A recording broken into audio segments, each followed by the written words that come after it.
You're listening to A Tiny Homestead, the podcast comprised entirely of conversations with homesteaders, cottage food producers, and crafters. I'm your host, Mary Lewis. Today I'm talking with Matt at Matt the Garden Guy in Wisconsin. Good morning, Matt. How are you? Hey, good. How you been? I'm good. Is the weather any improved in Wisconsin today? It's been raining like crazy. Fortunately, all that rain that hit Milwaukee and that flooding missed me, but we've been getting rain like crazy every day, and the bugs are destroying everything, but I think the rain is holding off now. Yeah, I woke up this morning and the sun was actually out, and I was like, oh, hello. Nice of you to stop in. It's not here yet. It's still cloudy and 70. I'm just still waiting for it to rain again, but yeah, we need the sun badly. Yeah, my husband dumped out the rain gauge last night, and he came in and he said, "We got 6.5 inches of rain from Whoa. Saturday until yesterday." Yeah, that's crazy. Yeah, it's been terrible, and Well, I don't My want to. rain gauge, Go ahead. sorry, my rain gauge actually broke, so I gotta try to fix it. So I'm like getting nothing coming in, but yeah. You don't have any empirical data to work with. I know, I'm kind of like I need to know how much rain I got, but it's a lot. That's all I gotta say. Yeah, last summer we had a terrible, horrible, no good growing season. Hmm. And this year it started out pretty good, but with all the rain and it's been so hot that we haven't been able to keep on. Yeah. Our garden is slowly giving up the ghost. And I'm like, second year in a row, next year better be better. Yeah. We kind of started out the same way. I planted everything, but then we got some weird cold weather and then some really hot weather. So like I planted a bunch of beets and carrots and all of that, and it came up, but then didn't do anything. Mm-hmm. So, but then like it started to, sorry, reseeded, and then it started exploding. But like I try to do at least three harvests a year. So I started early as possible and, cover it up with frost blankets or things like that. And this year we're only going to get probably two. So, but that's okay. Yeah, my husband planted over 250 tomato plants. Whoa. And we thought we were going to be rolling in tomatoes by now. But because of all the rain and because it's Yeah. been so hot, we're starting to get the blight already. Mm-hmm. And once that happens, we're screwed. Game And over. so Yeah. yeah, our hopes for raking in some money on tomato sales this year are now kind of down the tubes too. And I'm like, are you sure we're in the right gardening thing here, huh? It's funny you say tomatoes. So like my wife looked at me, I think earlier. I know we were at our friend's house over the weekend, and she's like, "Yeah, we don't have a lot of tomatoes." I said, we cut down our crop by half. Hmm. So last year we had 10 plants. We got six this year. She's like, "Oh, that makes sense because like our our like I don't know, my dream or whatever last couple of years is really, canning my stuff and then going downstairs and getting it. So like that's been consuming all of our tomatoes and all that. But I also want to sell stuff too, but we're not able to do that because right, we just don't have enough plants outside right now. Yeah. But yeah, it was funny when you say that, you guys have that many, and then I'm like, yeah, we had that same conversation, but it was the opposite. Like we didn't plant as many as we normally do. And then my wife was like, well, how come we don't have any tomatoes? Well, because I cut it in half almost. Because you asked me to. Yep. Yep. It's really hard gardening with your spouse. And I use the term gardening loosely because I'm not the gardener. My husband Got is. it. All righty. But but Same roles. but Yeah. I help him plan, and I help him with, he'll say, "Hey, I'm thinking about getting this variety," and I look it up and find out what's required, and I tell him, and then we make a decision Got together. it. Got it. So he's the boots on the ground guy, and I'm the logistical planning partner. Got it. So she does all of our harvesting because I'm colorblind, so for me it's hard to really tell when those tomatoes are really ready to pull. Uh-huh. So I just gave up. So she does all the harvesting, but she lets, the planning, the planting, you know, I've been trying to take on the role of helping like store the stuff or do something with it, because a lot of times she was just cutting them up and freezing them. Like, we got to look at other ways. But yeah, I like how spouses and that do get involved. Like, for the most part, like my wife likes gardening, but she can care less. She just wants to reap the benefits of the garden, I guess I would say. Yeah, it's like I told my husband when we bought this place 5 years ago. I said, I am not going to be the one out there on my hands and knees with gardening gloves That's what on she says. Yeah, doing the stuff. I'm not, that's not that's my okay. jam. And Yeah, he said, that's fine. And I said, but I will cook or help preserve anything you bring in. And he was like, deal. So perfect. we kind of jumped into the middle of this. Tell me how you got into gardening. Oh man. Um, well, I started gardening probably about when I was 13, maybe 12. I don't know. So way back then, my grandma lived with us, and she'd always gardened, and I was like, oh, I want to try this. So, you know, I started doing that, and then every when I lived with my parents, I always had a small garden outside, and then it just evolved to where it Uh-huh. is now. So, I mean, I started at a young age, and I have two daughters, and I try to instill that into them too. Like right now, like my my daughter, so my oldest daughter, she's 8, goes on 9 in January, but she grabbed some beans and she sprouted them, and she's like, "Hey, I want to plant these in the garden." So, um, but but yeah, I started, early teenager, and just always had a garden, and then um just expanded and expanded to where it is right now. It's taken up about half of my backyard right now, and um we always had people ask me, well, how do you garden, or what do you do with everything? And that's really what made me start Matt the Garden Guy as well. Like, we had some friends come over, and they're like, oh, I want to have a garden, how do I do this, blah blah blah, and I'm like, well, let me help you out, Mhm. and just evolved from there. Yeah, that's how a lot of things evolve with the people I talk to on the podcast. They basically it's the thing from the robots movie, I think it was, or Wally maybe. It's Well, the okay. see a need, fill a need.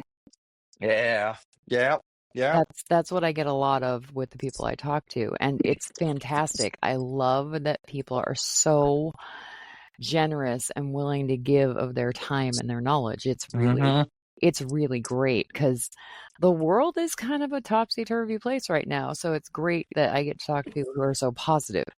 So so I also really like gardening too, because to be to be honest, I am not a fan of what the world is doing with our food. No.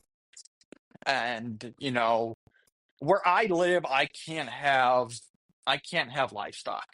I'd have to move to have livestock. And I would love to have livestock, but I'm not moving. My house is already halfway paid off. I don't owe that much on it, so I'm not moving. So Yeah. I'm sticking with, fruits and vegetables, and we grow a lot. So, the biggest thing, again, my driving factor too around this is, teaching people how to grow the food that they eat, so that they don't have to consume food full of chemicals like that. That might be a touchy subject for some people, but that's what I stand by. And there's other ways to handle it. Now, it's a lot of work, but yeah, that's another reason why we have a very large garden, because we want to consume the food that we're growing, and we know what's in it. End of the day. Yes, the only ingredient in a tomato should be a tomato. Exactly. Like, we don't need none of the other plastic or whatever junk they put on top of it to preserve it. Right. Yep, absolutely. So, And and as for livestock, my husband said to me this morning as I'm drinking my coffee and waking up, he's already had a cup into him. yeah. He says, remember I mentioned that I might want to look into getting meat chickens? And I Yeah. was like, yes. And he said, I've been doing some research. And I was like, uh-huh. And he said, it'll cost us between $2 and $5 per chick. Takes 8 weeks for them to be ready for butcher. All right. And I was like, okay. And Let's he's do telling me all the things that he found it. out. And I said, "Here's my only issue." And Okay. he said, "What?" And I said, "Are we going to actually be able to sell the butchered Mm, chickens? Because gotcha. once you get through, my friend calls it tic-tac-titianing, the bookwork, the numbers, the math on the cost." Yeah. Yeah. I said, "We're probably looking at $20 a bird at least Yep. Yep. wholesale." Yep. I said, "Do you think people will pay that?" And he was like, "Well, if they want really good They health won't. chicken, then yes." Mm. I So my said, friend, go my ahead." my friend did that. She grew chickens and she was trying to sell them, and it's just in our area, nobody's gonna spend $20 a chicken. Yeah.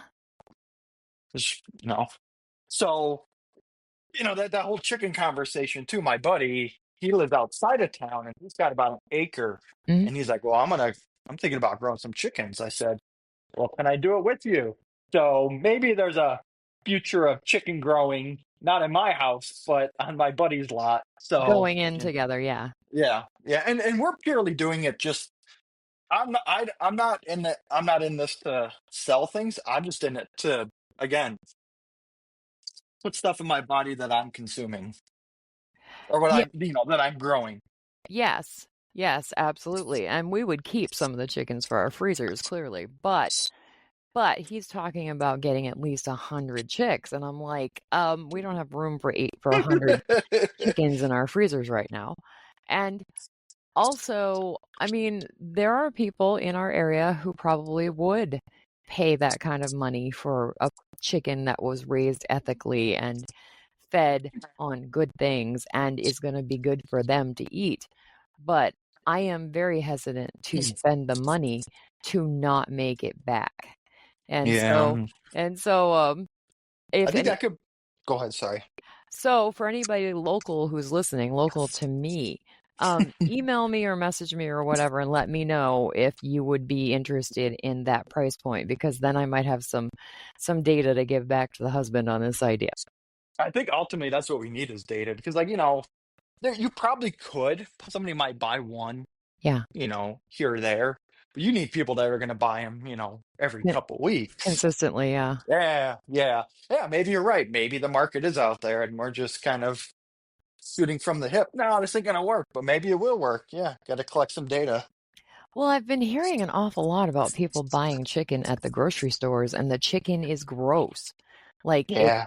it's stringy and it looks weird and it doesn't look like chicken's supposed to look, and then it doesn't taste right.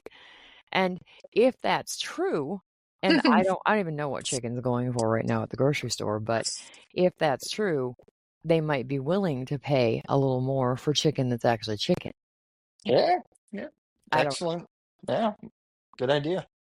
But Well, anyway, you're not doing I livestock, so no, but I'll follow along and listen to you if you ever get that route. Let me know because I am interested in understanding more about livestock. I can't do it here, but my buddy wants to do it. So yeah, and the thing is, it's not hard to do, but it's an investment just like anything is.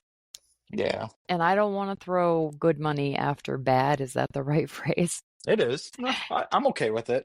Yeah. But anyway, so do you teach gardening?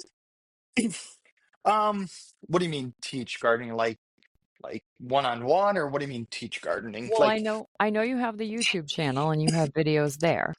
so, the Matt the Gardening Guy, the whole purpose of Matt the Gardening Guy is to help people grow the food that they eat. And that's my mission.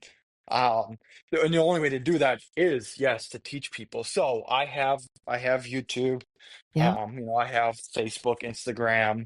I do a little bit on TikTok, but not a lot. I do have a website, Matt the Garden Guy, and my hope is to build that out where I have courses.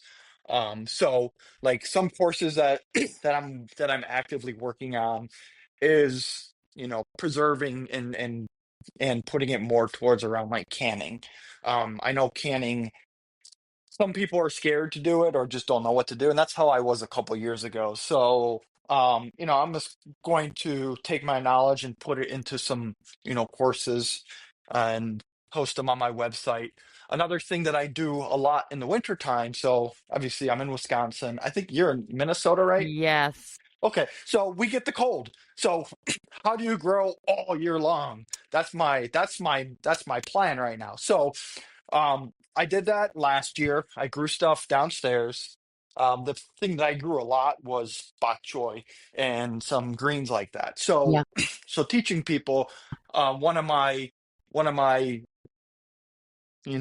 past this year, winter time is going to be, creating some courses on how to do indoor gardening.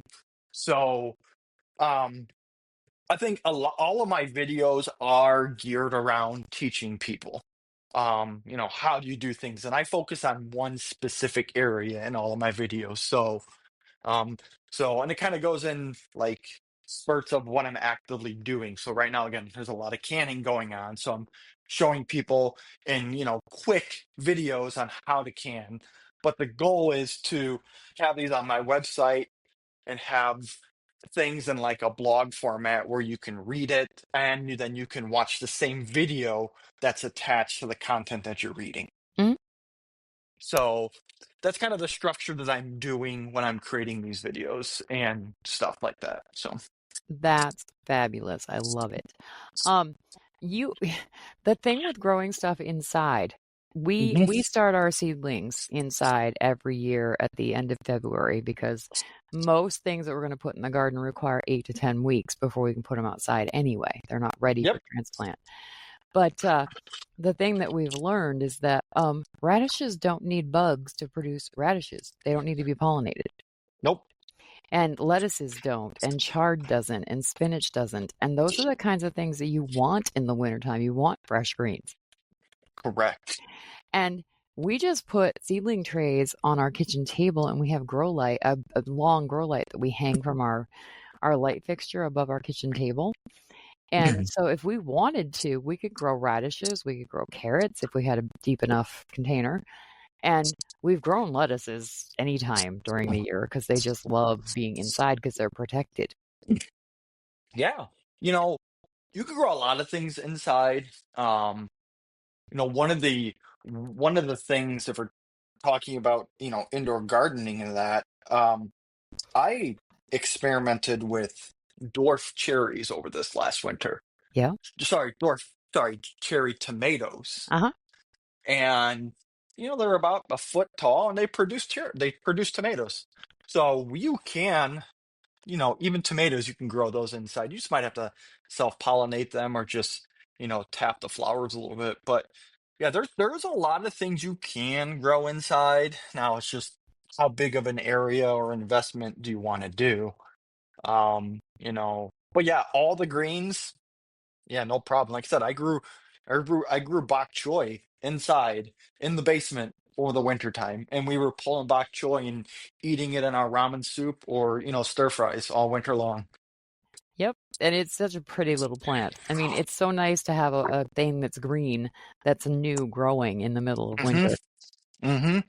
And that's my biggest focus this winter time. If I'm talking about garden, is I'm going to grow the things that I know can grow, but I'm going to experiment with other things, and I'm going to document it, and I'm going to teach people, and I'm going to throw that out on my website, mattthegardenguy.com, and put them out there. Like I have a section just for indoor gardening, and all of my stuff, all of my courses, everything is free. I'm not really into this to make a buck. My whole deal is helping people grow the food that they eat.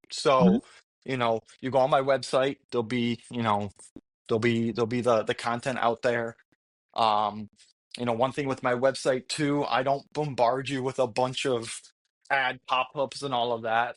Like I know, kind of switching gears a little bit, but we do a lot of, like I said, we do a lot of cooking with our food. And one thing that always annoyed me is when I'd go to a website and look for a recipe, and I'd scroll halfway down and I'd get this pop up in my face, and I couldn't read the recipe, and I ended up just abandoning it and just got rid of it.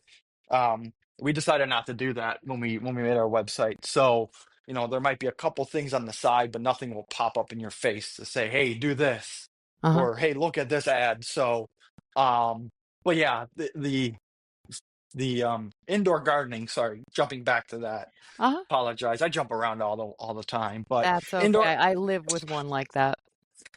indoor gardening. A lot of people are interested about it. Hey, what is this? What can we do? So, yeah, really gonna focus on indoor gardening, like training and teaching more people. There's a lot of things like you talked about grow lights. Well, there are specific grow lights and the height above the plants and all of that. There is a science, and if people want to put time into it, I'm willing to put the time and effort into teaching people. Yeah. The other thing that a lot of people don't know when you grow inside is that you need to have a small fan that can Yeah. blow across Yep. the plants, because if you don't, they get leggy and they fall over and they die because they don't have Yeah. any reason to support themselves. 100%. And I had another issue. So like when I'm growing downstairs, like my basement is colder, so it's like, mid 60s. So I have them growing in, the those indoor greenhouses. Yep. So I got the fan, but then I also have an issue with a massive amount of humidity. So I'm dealing with humidity and all of that too. So I really gotta, I don't know. I might build an area downstairs that's kind of blocked off and that has some ways to get the humidity out. But yeah, there's a lot of different things for indoor gardening, and people might just be, hey, you're nuts, that's way too much work. First of all, yes, I am nuts, and second of all, it's a winter time, what else am I going to do? Yeah, exactly. The winters in the northern tier states are long, and you will go Yes. insane if you don't Yeah. have something to do. 100%. People are like, well, get outside. Well, sometimes you can't when it's -50 and burn your face off. Yeah, like that week in January we had last winter. Right. That was real fun. Yeah. Um, I was gonna say we actually put up a quote unquote heated greenhouse 2 Mays ago. And Nice. the reason I say quote unquote is because it's not exactly heated. Like we have I don't know what the hell they're called. The containers that people ship liquid in, there's a Uh, name for them. 5 gallon or 50-gallon drum, or No, they're like a cube, and they're in I a have no idea. metal cage, and I forget this name all the time. But anyway, we put water in them, and the sun heats them up, and then they disperse the heat from the water Okay. overnight. All right. All right. And that did pretty well until we got below zero temps That's last the winter. problem. Yep. Yeah. So like I have a house outside. So right, it's my hoop house is 8 feet wide and 14 feet long. Mhm. And it's just got plastic over it. So Yeah. it's great until the sun goes away. If the sun goes away, it gets really cold in there. It's the same temperature as it is outside as it is inside. Yeah. But but you don't get those wind chills in there. So, you know, you got a 12-mile-an-hour wind, you're not going to get that temperature inside. So, yeah, they're heated stuff, right? I've always been trying to find different things to heat it, and that water drum thing you're talking about might work. It does, but it doesn't work when it's really cold for a Yeah, long stretch. And the other issue is if we have 3 or 4 days where it's not sunny, that water doesn't stay warm. It that's doesn't the continue problem. doesn't Yeah, continue to absorb the heat from the sun. So we call it the heated greenhouse because it extends our growing season into December, yeah, and we have a place now for the baby plants to go out to sooner in the spring because it's warm enough in March instead of April. yeah. I did same thing I do with the hoop house. I Mhm. grow into it as long as I can, and I start as early as I can. And if we get a couple extra weeks, perfect. Yeah, and for us, the big deal is that we can have a place to put all of our seedlings in the spring, because otherwise we would have seedlings on our kitchen table Well, for 3 months. And sometimes I actually do like to use my kitchen table for other well, things. well, when you grow 200 tomato plants, that's That's a lot. that's crazy. That's awesome. I love it. Yeah, and the reason he planted so many tomato plants is because last year he planted 3 times, and I think we maybe canned 30 pints of tomato sauce out of the tomatoes we did manage to get last year. So he overplanted this year. Makes sense to me. I probably would have done the same thing. Yeah, and we're starting to learn that no matter what we do, something is going to go right and something is going to go wrong in the same season. Exactly. You just got to get over that and just expect it, Uh-huh. and you got to pivot. And hey, this just isn't going to work this year, and deal with, or work with what you got right now. But yeah, I think that's what gardening is. You gotta be able to adapt. A lot of people say, well, it's supposed to be a stress relief. Well, it is. Just don't let it get to you. Just, that's how I de-stress. I go outside and work in my garden. Gardening is God's way of teaching you acceptance and patience. 100%. Second thing is having kids, in my opinion. Oh, same thing. Raising kids is gardening. 100%. You're just gardening a human, that's all. Yep, yep, yep. Okay, we've got like 4 minutes left. Where can people find you, Matt? Yeah, mattthegardenguy.com, Matt the Garden Guy, YouTube, Facebook, Instagram, TikTok. Don't do a lot on TikTok, but I'm out there. Yeah, pretty much all those platforms is where you can get me. And if people have questions, can they just like DM you or email you? Yeah, DM me. You can email me. It's mattthegardenguy@outlook.com. Best thing is just to go. You can go on my website. You can send me a message, or just go on social media and send me a message. I encourage people to message me. I love helping people, so don't be afraid. Shoot me a message. Awesome. I love that you are such a giving heart. And again, people on my podcast do this all the time, and I'm just so thankful that you guys come and talk to me and share your knowledge. Yeah, happy to do that. Happy to be on this podcast. I'm really interested in you know seeing how those chickens work out for you. So let me know If when you get something out there. if they work out, yeah, if we do it. All right. As always, people can find me at atinyhomesteadpodcast.com. Matt, thank you for your time. I hope you have a great day. And to my listeners, thanks for listening. Keep coming back for more.